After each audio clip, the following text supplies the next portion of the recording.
শামীম আহমেদ গাজী। আমি একজন প্রবাসী ব্যবসায়ী। 17 বছর যাবৎ সৌদি থেকে রেমিটেন্স পাঠিয়ে দেশের উন্নয়নে ভূমিকা রাখছি।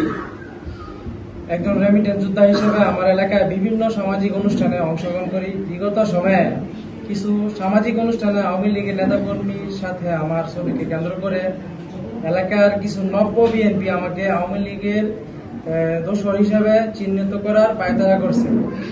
কারণ তারা আমার কাছে বিভিন্ন সময়ে ডোনেশন চেয়েছিল। আমি ডোনেশন দিতে রাজি না হওয়ায় মব সৃষ্টি করে আমাকে হয়রানি করেছেন। আমি প্রশাসনের এবং বিএনপির ঊর্ধ্বতন নেতাকর্মীর কাছে সহযোগিতা কামনা করছি। নজরপুর ইউনিয়নের বিএনপির সাধারণ সম্পাদক কামরুল পাঠান এবং যুগ্ম আহ্বায়ক জাহাঙ্গীর মেম্বার সাবেক এবং বাবু উনিও যুগ্ম আহ্বায়ক আর কি। 6 আগস্টে জাহাঙ্গীর মেম্বার আমাকে কয় তুমি দিলারপুর বাজার থেকে বাড়ি যাও। আমি বাড়ি যেতাম না, এটা আমার বাজার, দিলারপুর বাজার আমার বাবার বাজার, আমি আমার বাবার কাছে গেছিলাম। তারপরে উনি বিভিন্ন মিটিং এ গিয়া আমার অঙ্কিতা মানুষের কাছে সরাসরি মিটিং করে বলে উনি আমার জেল খেলাইবো আর কি। ঠিক আছে, আমার খবর আছে, আমার হাত পকেটটা লাগবো, ইত্যাদি ইত্যাদি অনেক কিছু আর কি।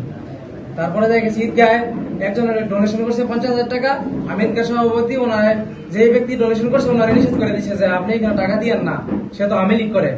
ঠিক আছে, তারপরে কামরুল পাঠান প্রশাসনকে কল দিয়ে বলতেছে যে ওনার স্বামী মিলে ধরেন, ধরলে 5 লক্ষ টাকা পাওয়া যাবো। 3 লক্ষ টাকা নিয়ে তারপরে স্যার মেয়ের আগে ছাড়তাম না। 3 লক্ষের কমে কি স্যার 5 লক্ষ চামো আর কি, বার বন্ধ করে রাখাইব।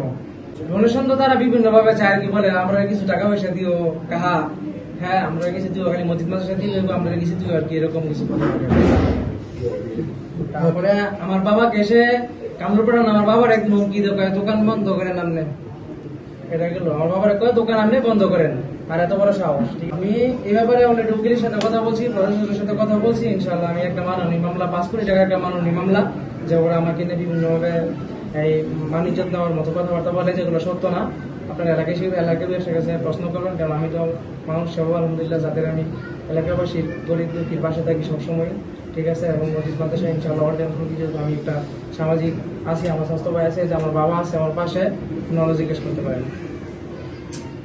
বিগত 1 বছর যাবত মানে নিরাপত্তা আমার খুব সমস্যা, আমি খুব ভয় পাচ্ছি। ওনারা আমার বিভিন্ন ভাবে হুমকি দামকি দেয়, যে এখানে প্রমাণ আছে দেখেন।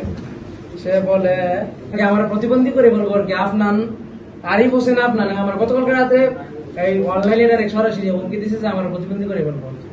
এখন আমি এখন ফ্যামিলি সহ নিরাপত্তা মানে আমি প্রশাসনের কাছে এবং যারা বিএনপি পরিবার সহকারে নিরাপত্তাহীনতায় ভুগতেছি, আমি প্রশাসনের কাছে নিরাপত্তা চাচ্ছি।